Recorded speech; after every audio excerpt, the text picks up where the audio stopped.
So welcome to the last panel of the day. I'm really excited that we're kind of anchoring this conference here. My name is Danielle Gift, and I work for the Forest Service. I'm the Regional Urban and Community Forestry Coordinator serving the northeastern states. So I cover New York and the 6 New England states, so it's a big job. I'm really excited about it. Let's see. Final panel, I have some little notes to make sure because I forget myself sometimes. As a former teacher, in fact, that last panel really struck home for me because I was an educator in Phoenix, so I understand. I had a playground like a lot of those pictures, so I get it. I love setting expectations, so I just wanted to do some housekeeping for this panel. I'm not going to read the bios, they're in the program and online. We're going to be holding questions until each of our presenters have actually finished presenting. And the last one is, our panel is actually entirely comprised of practitioners, mostly at the state level, actually entirely at the state level, which is pretty awesome. These folks are often the ones that are in the role of both shaping and implementing the policies in their states when it comes to urban and community forestry. And so they're all coming from a more local scale, and so I wanted to kick us off by presenting more of the national scale of things with a little overview of how the federal program works for urban and community forestry. So Beatra kicked us off a little bit with that with her keynote this morning, so I'm going to kind of close that up a little bit. And so I guess I am teed up. Awesome. Okay.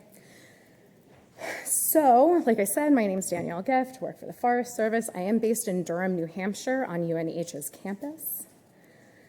Just wanted to give a brief purpose to our program. Like Beatra mentioned this morning, we are actually the only federal urban and community forestry program in the country. And so I did want to point out a couple things about it. Our program does not actually manage any land. We are an assistance program entirely.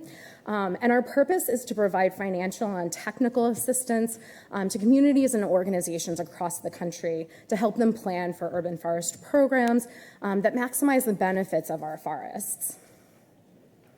The authorization from our program comes from the 1978 Cooperative Forestry Assistance Act, and then we were codified a little bit further in 1990 with the Farm Bill. And that's really when we got our legs. That's when we started actually having a budget and doing things. And I wanted to also say that all of our program work is done through grants and agreements, primarily in partnership with the state foresters and the coordinators within the states.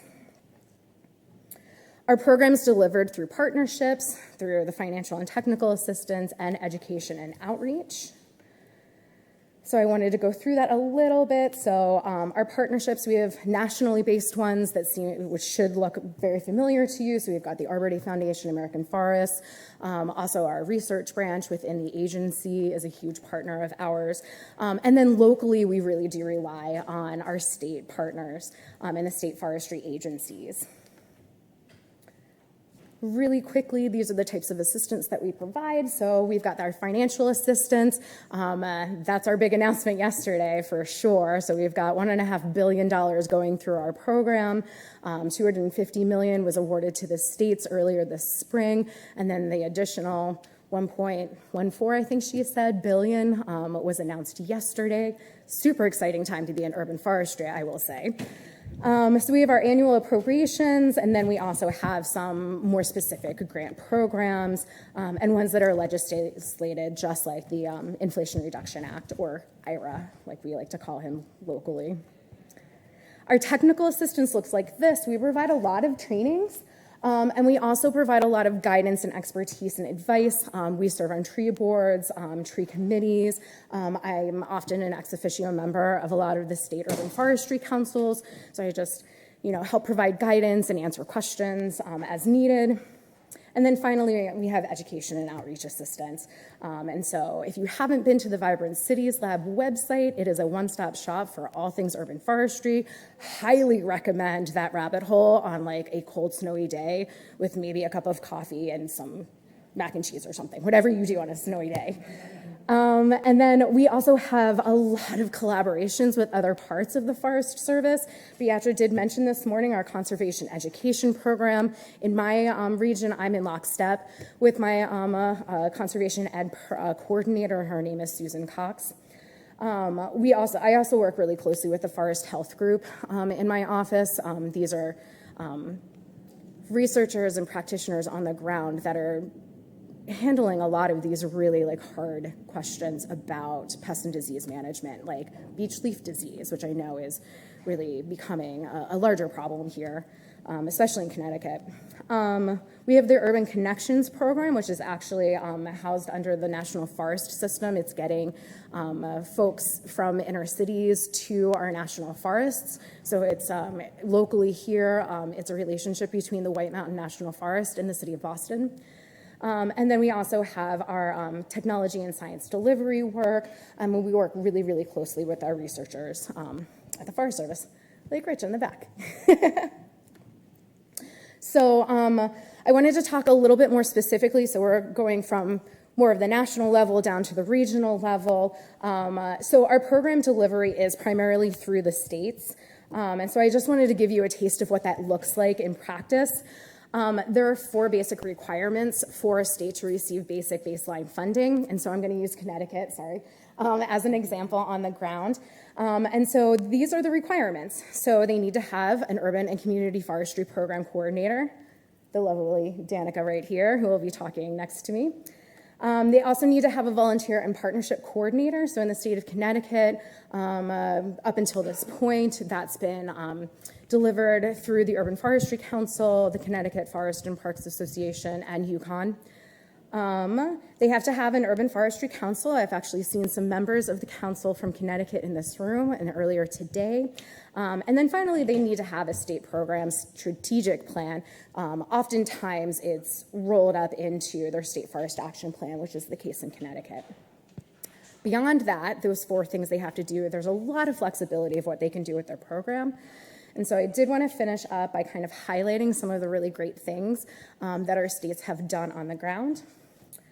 So in Connecticut, this is so funny because I think someone else had this picture in their presentation. So this is a highlight of some of the work that the URI has been doing locally here in New Haven.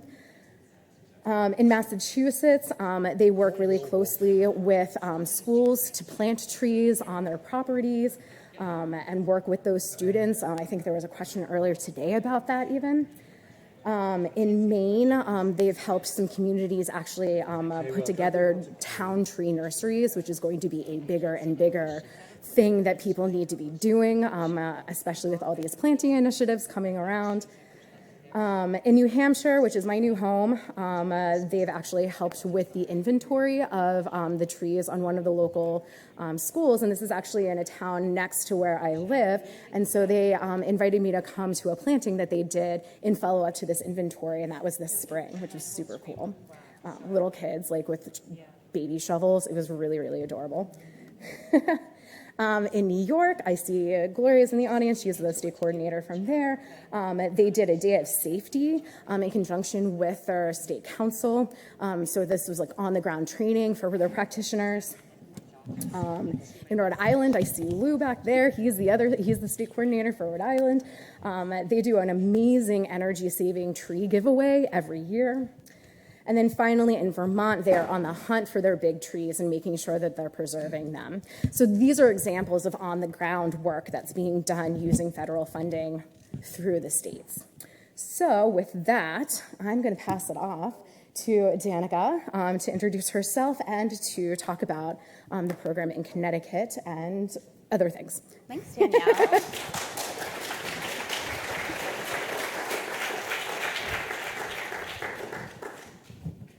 Am I on? My mic is on. Okay, great. Thank you. Thank you all, and welcome to Connecticut. I'm so pleased to have you all here, see so many friends and folks I've worked with over the years, and to be able to host you in this state. So I'm going to give you a really quick 10-minute snapshot of what we are working on in Connecticut and what we're working towards. That's my slide. Okay, so just sort of want to set the stage. Connecticut's Urban and Community Forestry Program has historically been a pretty small program, primarily just one full-time staff member and really a shoestring budget. The program has had a lot of subgrant programs in the past, but the amount available to subgrants for municipalities and nonprofits has fluctuated annually and is often, in the ballpark of $50,000 a year. A lot of that changed in 2021 when our state made a massive investment in the program by allocating $1 million to the Urban and Community Forestry Program. And the call was to create 2 new grant programs that would fund nonprofits and municipalities to do urban forestry projects that would address climate change and environmental justice.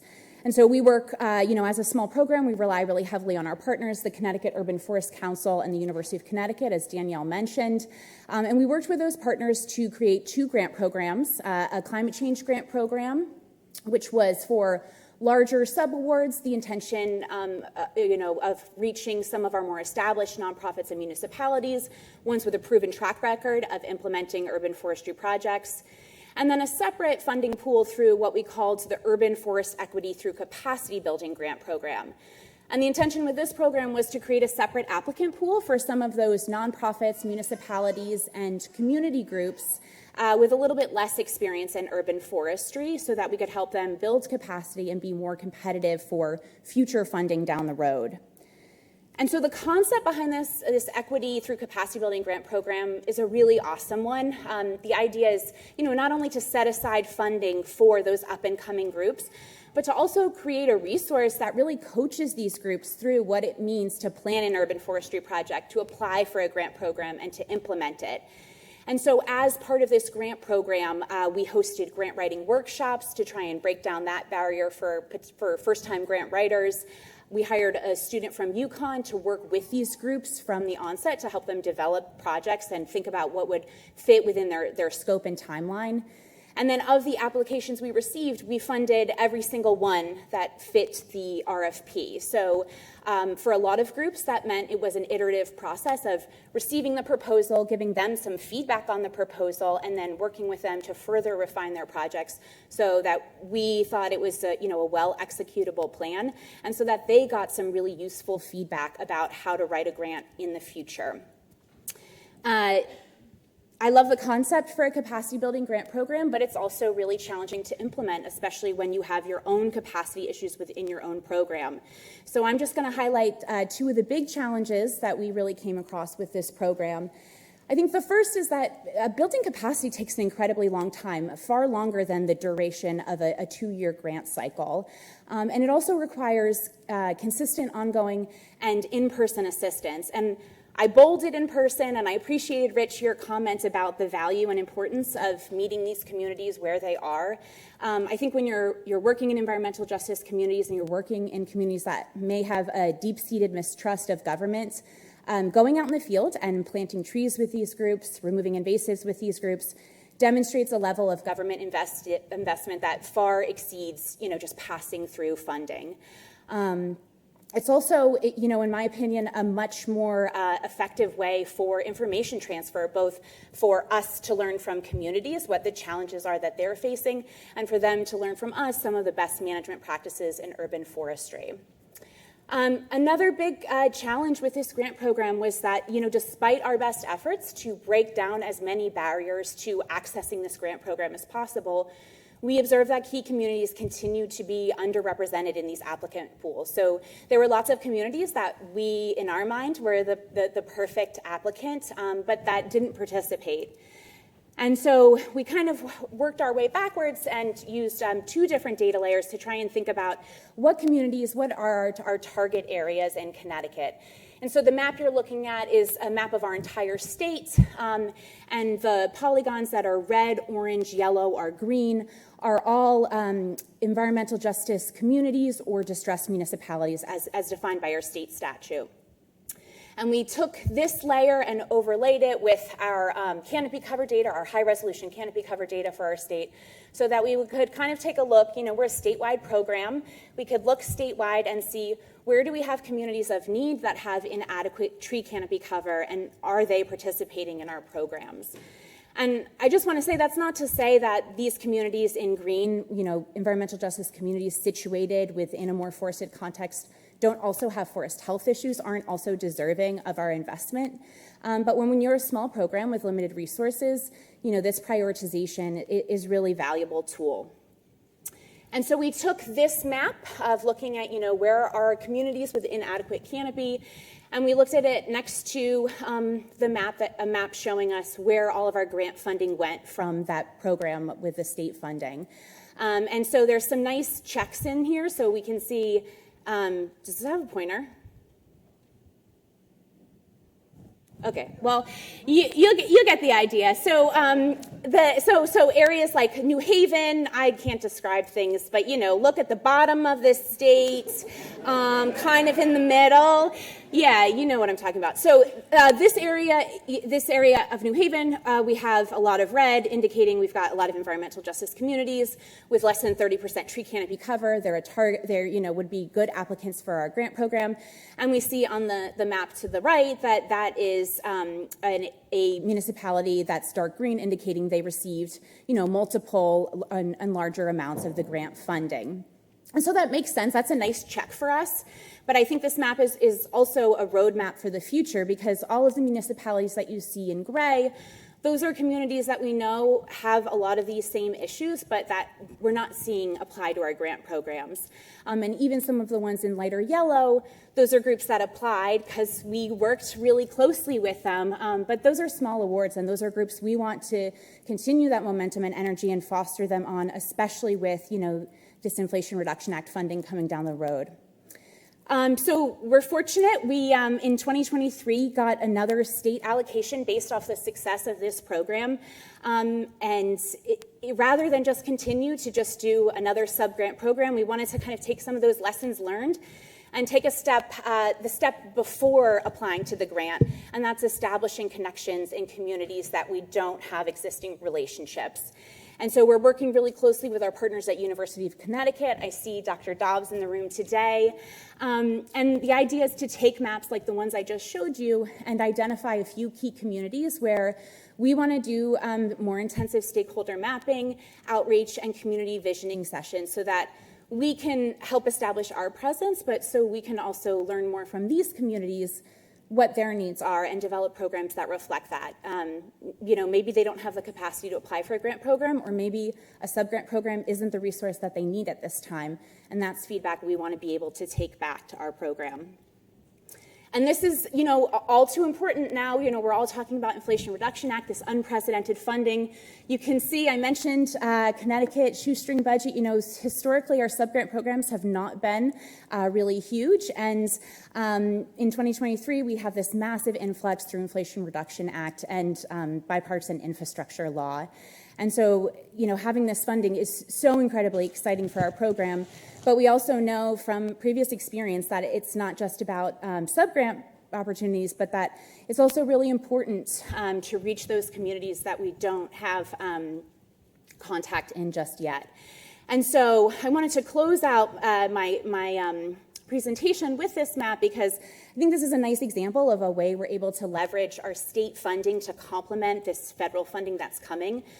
State allocations of Inflation Reduction Act were designated to only be for sub-grant programs in environmental justice communities. So the parameters were sort of set for us. And within that, I'm really pleased that we'll be able to work with our existing state funding to build that connection, to build that capacity, so that hopefully, in 5 or 10 years, this map will see a lot less gray and a lot more of the dark green. So, thank you.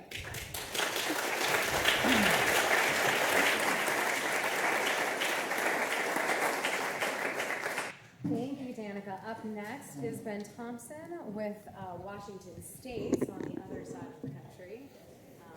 Share his thoughts. All right. Welcome, everyone. My name is Ben Thompson. I work for the Washington State Department of Natural Resources, and despite having come here from the West Coast, I just wanted everyone to know that I was raised here in New Haven County. I have family that lives all around here. I'm going to go have breakfast with them tomorrow. And so I just want to thank Colleen and the folks at the Hickson Center here for inviting me to come back home and speak. And truly, it is my experience growing up in this part of Connecticut, in this part of the state, just seeing housing development, seeing trees removed, seeing issues with cities and tree canopy. It's like it was a thing that for some reason it just resonated with my young brain and decided like this is where I want to take my career. And so it's really great to kind of like see things come full circle, and I come back with like gray hair and stuff, and I can talk about these things that I care about. So thank you all for that. So in Washington State, we are doing some similar work to what Danica just described. And Danica, I'm so glad you had so many pictures of people, because I realized like I don't think there's any pictures of people in any of my slides. But that's because I'm here to talk about our data-centered approach to program delivery. But I am very much, as much as I like and appreciate data, I think people are inherently way more interesting. So, so if I had my druthers, I would tell you all about people. But today we're talking data. And the other thing I wanted to say before I really dig in is that, at least in my program, and I think this is probably true in other states as well, we were telling our constituents, like, you need a tree inventory. You need a canopy analysis. And if they say why, we're like, well, because you can't really truly know where to put your limited resources unless you've got data to help show you where those resources are going to make the biggest impact. And meanwhile, the state of Washington and a lot of other states had no information about where our resources, providing grants and technical assistance, should be delivered, right? But it's like I'm not pointing fingers. Like until just this last year, state programs have had very limited capacity, very limited staffing, very limited budgets. Unless you just happen to be a wonky data person who had that role, like you probably weren't going to create that kind of structure or that kind of map, right, to help guide your investments. But the good news is there's money here. We're all here now. We don't all have to be wonky data people. We can hire new people to do this for us, because that's what I did. So if we go back to 2021, we had a bill pass our Washington State Legislature. We call it the Evergreen Communities Act. It's kind of a long story. It's not technically called that, but that's what we like to call it.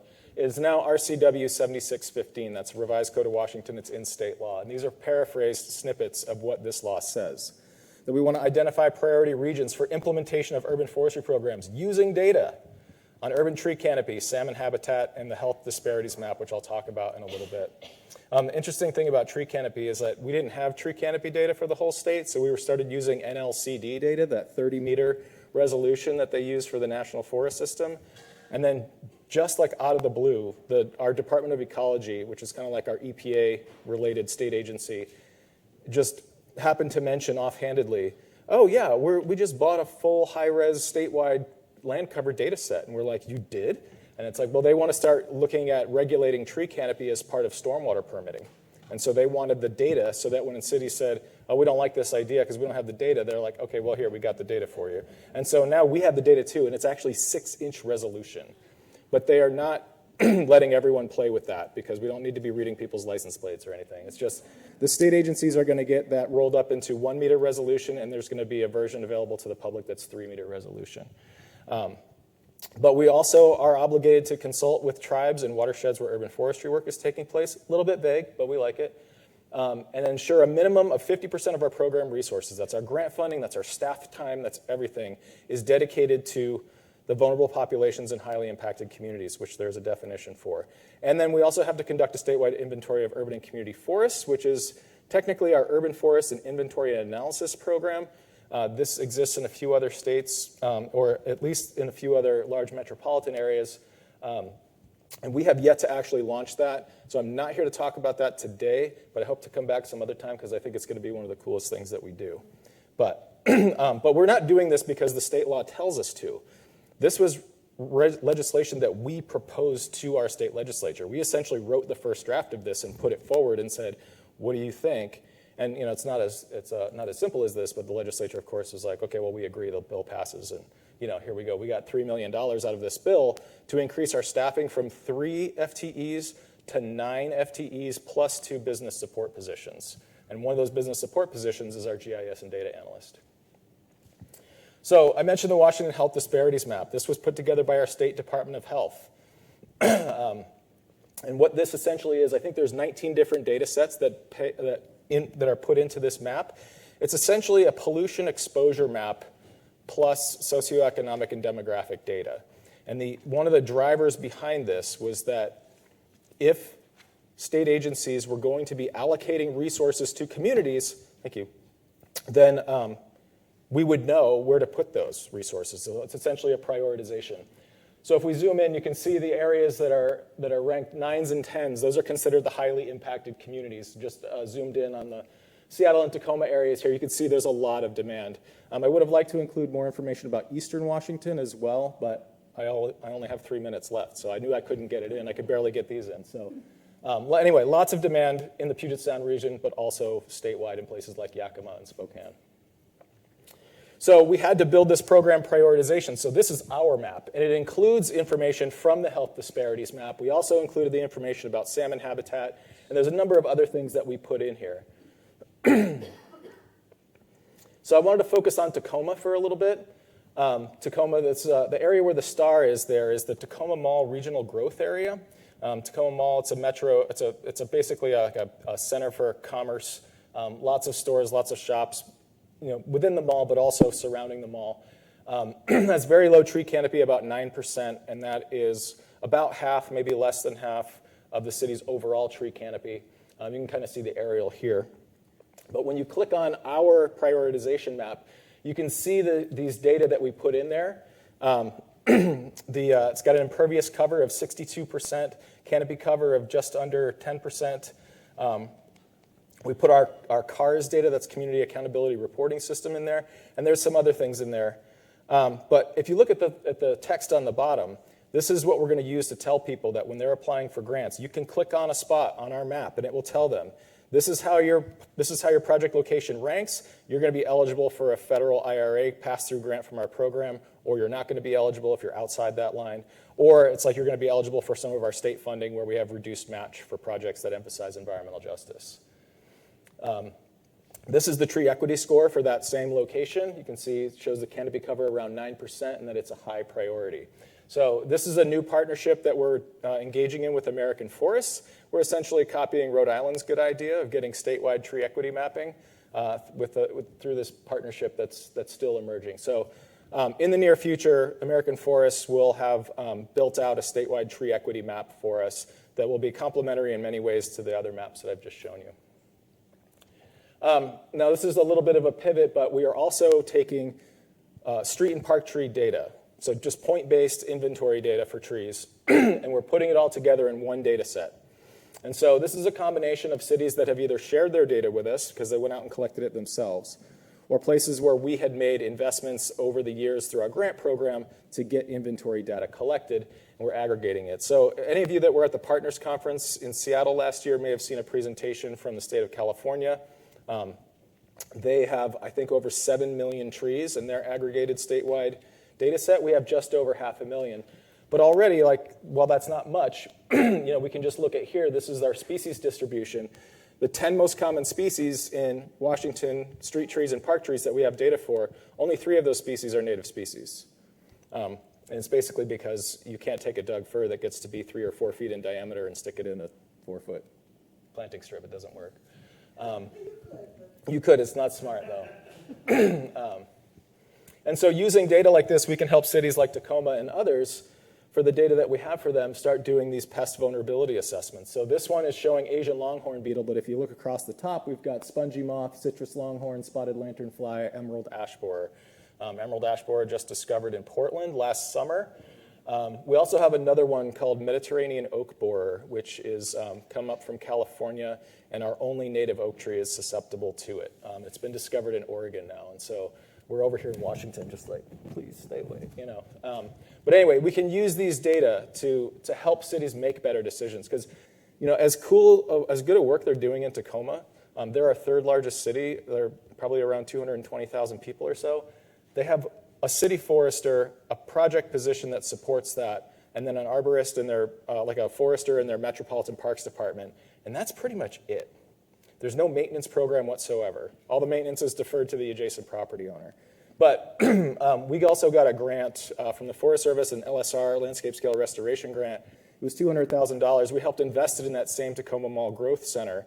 And the energy that was created in the community engagement that the city and their other partners, like Tacoma Tree Foundation, which is a nonprofit planting organization, they generated so much energy and attention that other people are trying to get involved. And now there's a new spin-off project called GRIT, Greening Research in Tacoma, with the University of Washington and the Nature Conservancy, Tacoma Tree Foundation, and the city. And they're partnering to start taking like temperature studies on a granular scale throughout the city to study urban heat island. They're putting in air quality sensors to figure out that correlation. And so while there's things that they lack structurally from an urban forest management program, they did find an opportunity to say, like, well, what can we do? It's like, well, we can leverage data and partnerships and the funding that we can piece together from multiple sources to essentially turn our city into like a living, real-time, real-life laboratory for urban forestry research. And I think it's pretty awesome.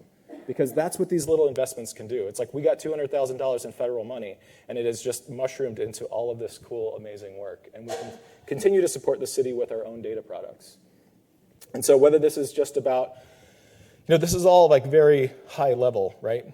But it's like the work in Tacoma, whether it's like a new tree that gets planted in the ground or a new idea that gets planted in someone's head, it's like that is what we're here for. We are trying to say, we haven't known where these areas are. Now we have an idea, we have a sense of like where we could put our limited resources for maximum impact. And so this is what it's going to translate to in the ground. And it's just our role at the state to facilitate this happening, and this is how we're planning to help do it. So thank you.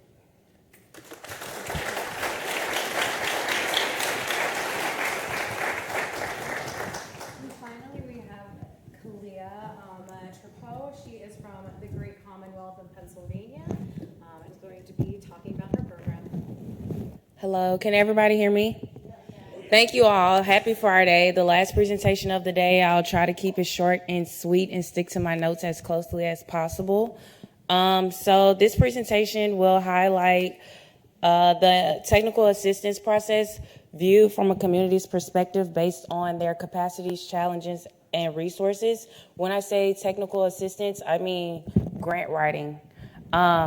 So the take-home message is to stress the importance of technical assistance, aka grant writing, from the state level to build trust within environmentally disadvantaged communities to be comfortable and knowledgeable about applying for grants and advocating for their own communities. So the Pennsylvania Department of Conservation and Natural Resources, DCNR, and Western Pennsylvania Conservancy, WPC, house urban and community forestry program, which provides sustainable nature-based solutions for equitable tree canopy in urban areas where more than 83% of Americans live. By the year 2050, 89% of the United States population and 68% of the world population is projected to live, work, and play in urban areas. So as the first tree equity specialist in the nation, there was no foundation, there was no framework based on tree equity. I have developed the basic guidelines and strategies that help educate and support the importance of tree equity and stress the need for all 50 states to have. So my duties are to empower partners and communities to apply principles of equity and environmental justice through strategic input and direction, assistance, and information in all urban and community forestry work across the Commonwealth. So as you can see at the bottom, justice is different from equity because as you can see, they have a 2x4 on the tree, on the trunk of the tree, and it just shows how we're changing the system and changing the narrative so that we can be of aid to communities. We're no longer walking into the communities with our degrees or with our certifications. We're going with emotional intelligence. Hi, my name is Kalea. I live here, So historic funding, wow, how perfect was the timing. I did not realize that the announcement would be yesterday, but the state of Pennsylvania was awarded $9.75 million to use for disadvantaged communities. Yes. Use for disadvantaged communities, and we've been using the CGIS tools as well as other tools. Is not just one tool that can encompass everything or can include all disadvantaged communities, but the CGIS tool has 8 burdens, and the burdens are climate change, energy, transportation, workforce development, housing, legacy pollution, water and wastewater, and health. So with the IRA money that we've been funded through, we have, it was a direct response to the WIP Phase 3. I don't know if you guys are familiar with that, but that is the watershed implementation plan. And so by 2025, the state of Pennsylvania plans to have hired 3 more community tree equity specialists to be dispersed throughout the entire Commonwealth, not just one. So we will have one at the Ohio River watershed, the Chesapeake Bay watershed, and the Delaware River watershed. And the ultimate goal is to build effective urban forest management programs, train community volunteers and municipal workers to assist in the planting and early care of trees, and lastly, to build community capacity for the long-term management of urban forests. So, to Mechanicsburg, Pennsylvania, they actually were awarded yesterday for the grant that they applied for with IRA. So I believe they had a 50-50 match, so it was $500,000 that they were awarded. This was my test run community. Not all communities will be the same. Not all communities will have the same needs, wants, desires. Not all the people in the communities will look the same. So basically, the Bureau of Mechanicsburg was established in 1828. They not recently, but in 2006, they established the Environmental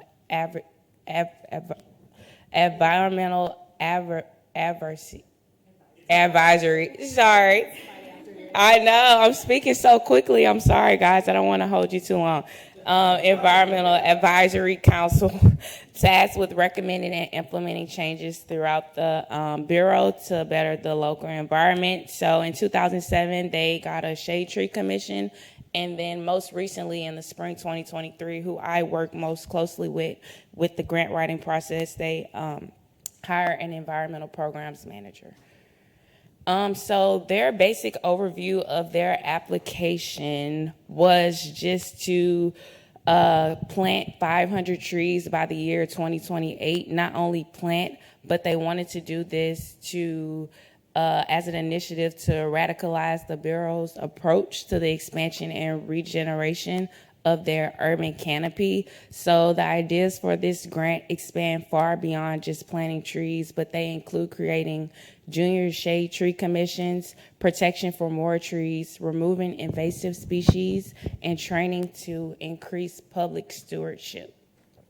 So Mechanic, like I said earlier, that's me, that's our state, former state forester, Ellen Schausterberger. And like I said initially, they were fortunate enough to have an environmental programs coordinator who has a background in ecology, so it was not hard or impossible to communicate the needs of what the grant application was asking for and working with them on that. So that was pretty easy the first time / test run, but it will not be that easy for all other communities in the Commonwealth. There were no major challenges with their application. They felt as though the application was straightforward in what they were looking for, but it gave breadth and painted the larger picture. So their overall vision is for all the communities within the Bureau to have equitable and sustainable community forest canopies, thinking beyond just planting trees, but including a holistic cycle of urban forestry, meeting communities where they are with what they need in order to reach their goals. Okay, the last slide, the spark of inspiration. So for a small municipality like this, it can be discouraging and difficult to carry out large-scale projects as something for that can be intimidating to apply for a federal grant, not knowing how to, not knowing the process in which to do so, and not having that support system or someone at the state level who can walk them through it. So I would just say be a resource, prioritize your time, be open-minded, patient, and personable with these communities. Like I said earlier, don't walk in with your degrees first. Don't walk in with certifications. Just walk in as who you are. I'm Kalea. I live here. How can I assist you? What are your ideas? How can I aid in that? go at the speed of trust. So the more they see you, the more they know about you personally, as personal as you want to get, but they'll feel more comfortable in saying, that's Kalea, she's a tree equity specialist, without me having to say that. And yeah, so doing all 4 of these things would just change the narrative. And that's my presentation. Thank you.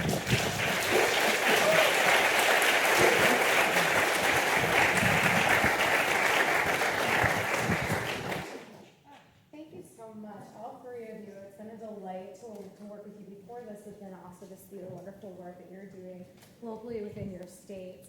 I am going to take the first question as what was the phrase that we used earlier? Panelist or the moderators? Privilege. Yeah, so I'm going to take that. And so I did have some questions.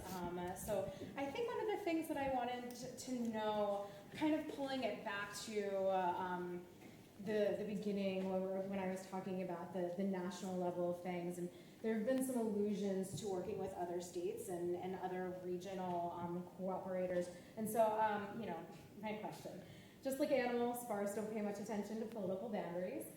So what kind of participation do you have on a regional or national level for coordination? And maybe could you talk a little bit more about how you collaborate with your neighbors in sharing information and ideas to increase the canopy cover on a larger scale? So I'm going to start. Do you want to go first? And I just want to make sure everybody's mics are on. Is my mic on? Oh, Hello? Maybe just repeat the question. I'll repeat the question. Maybe mine's off. How do you do this? Where? Is this one working? Yes. Okay. So I'll repeat my question. So basically, I was curious to know how each of our state coordinators worked more regionally, either with neighboring states or more on a national collaboration point to increase canopy cover on a more regional scale. So hopefully that's better. Okay, good. Sorry about that, babe. So yeah, as I just said, I'm the first tree equity specialist. We do have 3 states in the nation who have a tree equity specialist. The states are Ohio, Louisiana, and Minnesota. So I have formed like a first cohort or like a group where we gather monthly to talk about our success, our failures, our challenges, and how we go about tending to our communities. So I would say creating a partnership within the workforce is like a strong backbone for me and for the other tree equity specialists. Okay, I can speak to the, or give credit, I guess, to the Western Urban Forestry Committee. As part of the Western Forestry Leadership Coalition and the Western Association of State Foresters, we meet on a periodic basis just to compare notes and talk about, things that are important to states in the West when it comes to urban and community forestry. And that group has been really valuable to me in helping me kind of like understand the bigger picture of things. But also, our Forest Service region in the Pacific Northwest is Region 6, and that is only 2 states, just Oregon and Washington. We have a lot of state forest or national forest land, so we're just 2 states. But there's also a lot of similarity ecologically and politically between Western Washington and Oregon and Eastern Washington and Oregon.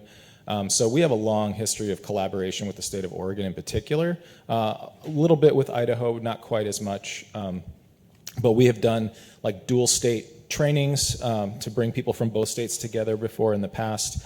There's certainly like cross-boundary work that's happening in the Portland metro area. As our 4th largest city, Vancouver is just over the Columbia River from Portland.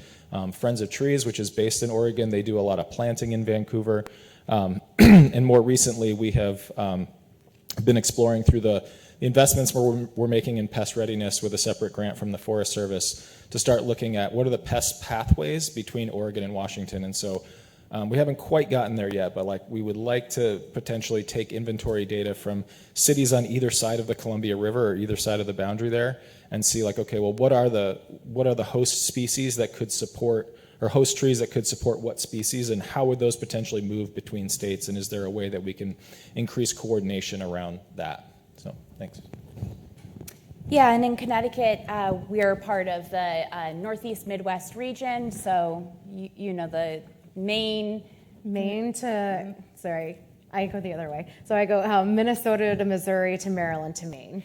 But one way I've been very involved with that Northeast Midwest region is we have an urban forest assessment committee, and so that's a subgroup of coordinators from the region that meet from time to time and talk about urban forest assessment issues. One thing our group has been talking about a lot is with all this Inflation Reduction Act funding coming down the pipeline, there's a lot of conversation about grant monitoring, not as much conversation about output monitoring. So once trees are planted, how are we going to document the outcomes and outputs from all of these grant programs so that we have great tree data? You know, those trees that are planted, we know where they are, what species they are, what size they are, so that we can take this information and hopefully advocate even more successfully for a next round. So within that Urban Forest Assessment Committee, we've been having some conversations. We in Connecticut have our own survey that any grant recipient has to fill out that documents some of those outputs in a way that we can compare across different grant programs. And so we're working as a committee to develop some of that can be used on a broader scale, as well as talking about procuring national data sets, for example, like we talk a lot about high resolution land cover data that can be really cost prohibitive to purchase at a local scale. And so are there ways that we as states can come together to get some of these data sets that we know are so important for informing our work, but that are really challenging to get at just the local level? Great, thank you all so very much. So I'm sure we've got questions from online, so I'm going to start with, we've got like 11 minutes, which is so fun. So do you want to start here? Go for it, yeah. Well, thank you so much. I would love to connect this panel with the very first panel today.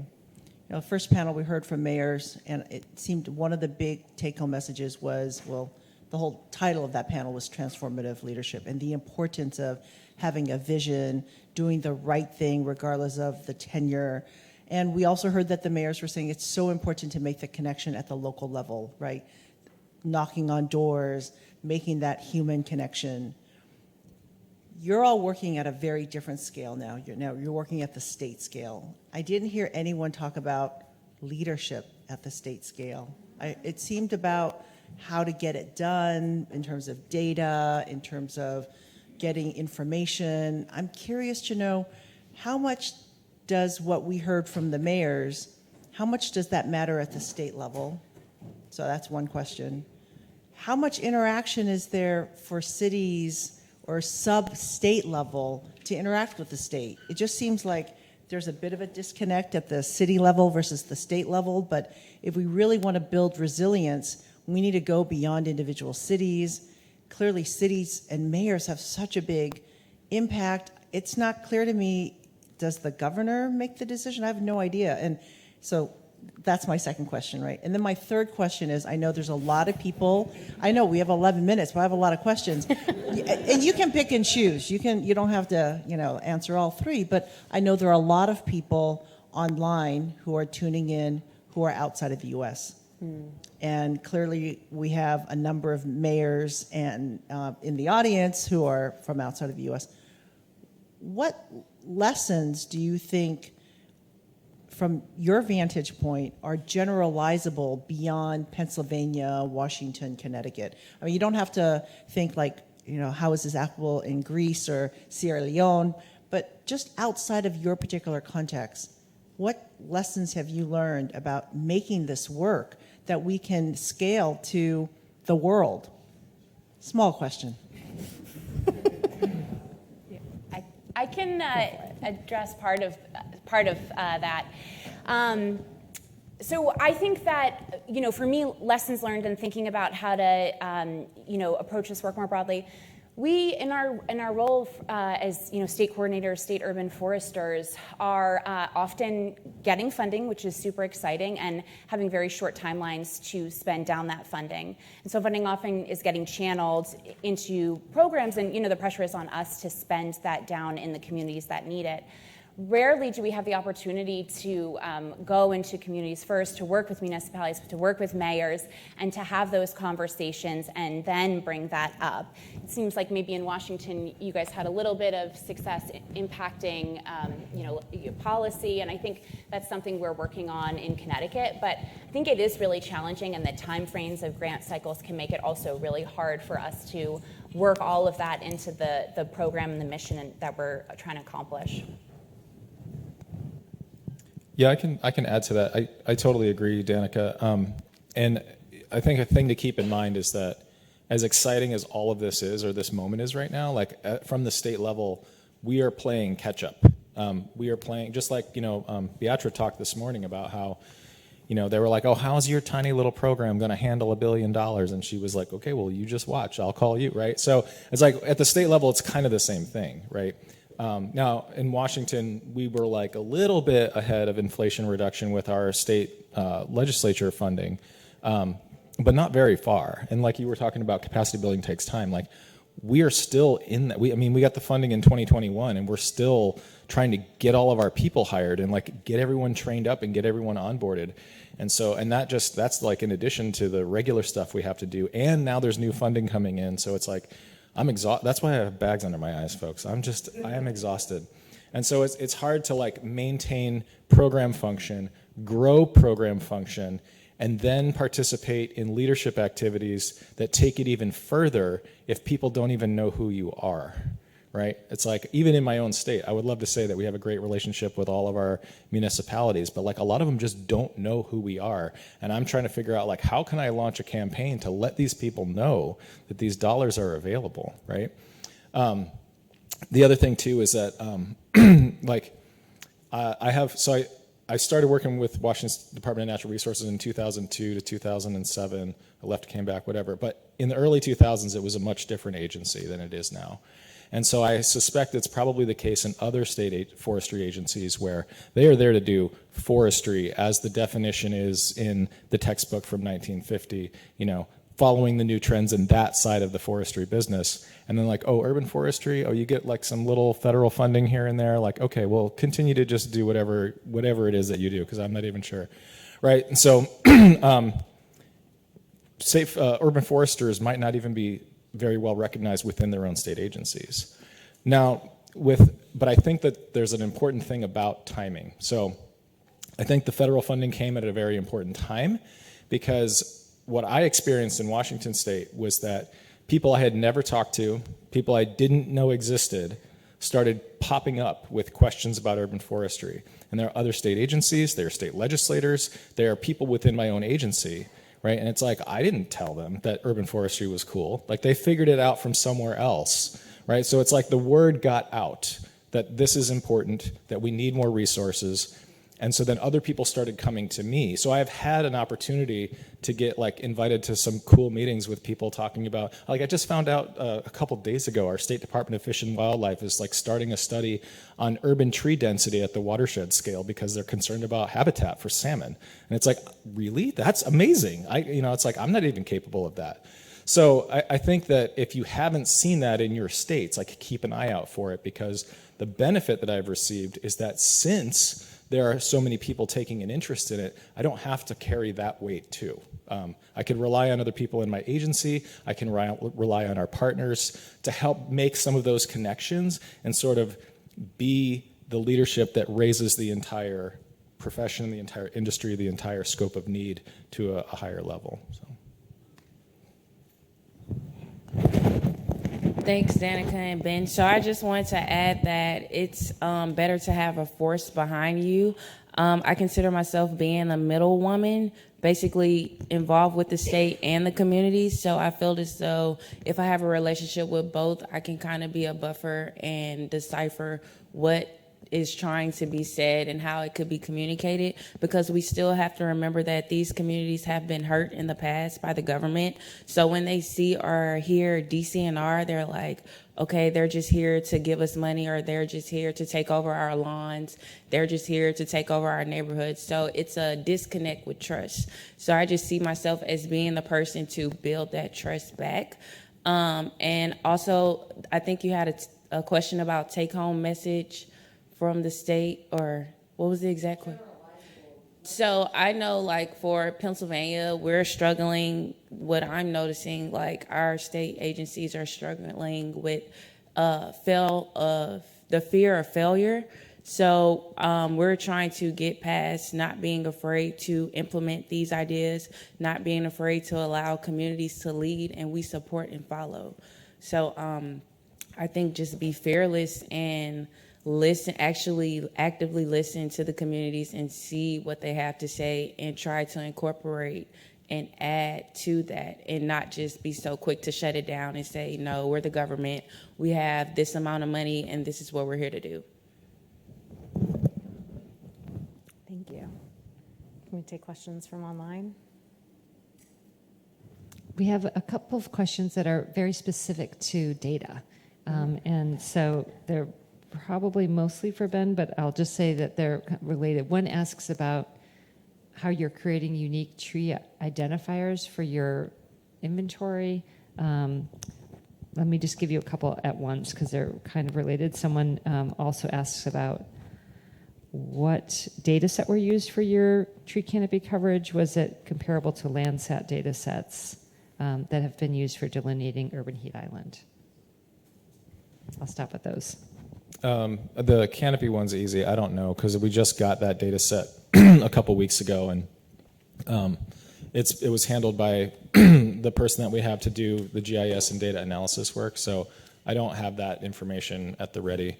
As far as the tree inventory stuff goes, like that is the single biggest barrier to building a statewide system. Is that, you know, if Seattle gives us their data and Tacoma gives us their data and Vancouver gives us theirs, and it's like, well, they might have 3 different naming conventions for their field of common name, or they could have given a tree with the same Latin name, you know, one of its 2 different common names. And so reconciling all that is like a huge pain. And so how are we making that decision? I think that most likely our data analyst just said this is the most common occurrence of the name of this particular tree, and then we either like agreed or disagreed with that, and then just picked one from there. Do we have time for one more from the audience? Yes, from the room. So, oh, I get to choose? I'm so sorry. Okay, Carrie. She already has the mic too. Thank you. Hi. Real fast. Yeah, real fast. It kind of actually ties it all together because I wanted to bring it back to what Beatrice was saying this morning with like her acronym for more. And I don't have an acronym because I was driving when I was listening to her part. But I just wanted to bring it back down to you guys at the state level and say, like, what does more really mean to us as somebody who's been doing this for 20 years and left URI and went on to start a little tree planting program in a city with $1 million and like big visions, and came really close to starting a data-driven urban and community forestry program for the only state until 2021 to have a statutorily authorized urban and community forestry program, to realize that that can all be gone with political will and really political will. And so as a forestry community, you know, how do we make what we do relevant? And how do, now that we're, I don't know if Beatrice is here, but now that we have that seat at the table and we've gotten that financial investment, so we've gotten them to give us the money to do what we need to do, how do we get them to take us seriously, or who are the people that are having these conversations? So to kind of piggyback on what Karen was saying, in the state that I've worked in, the community forestry coordinator can have a first name basis with the mayors, can have a first name basis with the people who live on the street, which, you know, I had for 20 years, and I can still call Chris and Pino, who I planted calorie pears with 20 years ago. But then with an LSR grant, we planted NISA and enhanced tree pits 3 years ago. And so you can change and do better, and that's what forestry is. It's systemic science that adapts over time, that allows you to make it relationships with nature in your city and the people with your city, so you all can grow and learn together and do better in the end. And so how do we do better? Because a lot of this are presentations that we gave 20 years ago. And we're doing the same thing, guys. And people aren't hearing what we're saying. So why aren't we the experts? Why aren't they listening to us? And why aren't, now that we're at the table getting money, why can't we be taken seriously? Because tree planting isn't forestry. Forestry is a science and a practice. And arboriculture is also a science and a practice in and of itself. Loggers aren't foresters. Arborists aren't foresters.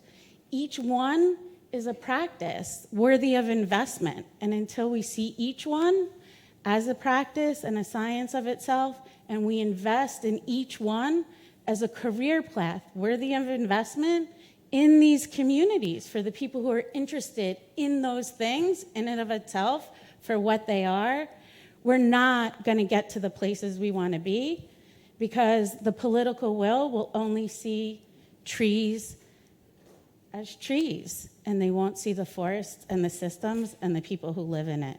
So I really appreciate what everybody has today said, and it's been really great. And thanks for all your work, and thanks to Beatrice and her team for getting what we've been waiting for 25 years, or 30 years actually, 1990. So thank you. Okay, well, thank you for that comment, that intervention. I think that's a great segue to our last last speaker, and a great thing to take up during the reception afterwards. So thank you for that intervention. We are going to have to switch over. So thank you so much. We're going to have to switch over to our last speaker of the day.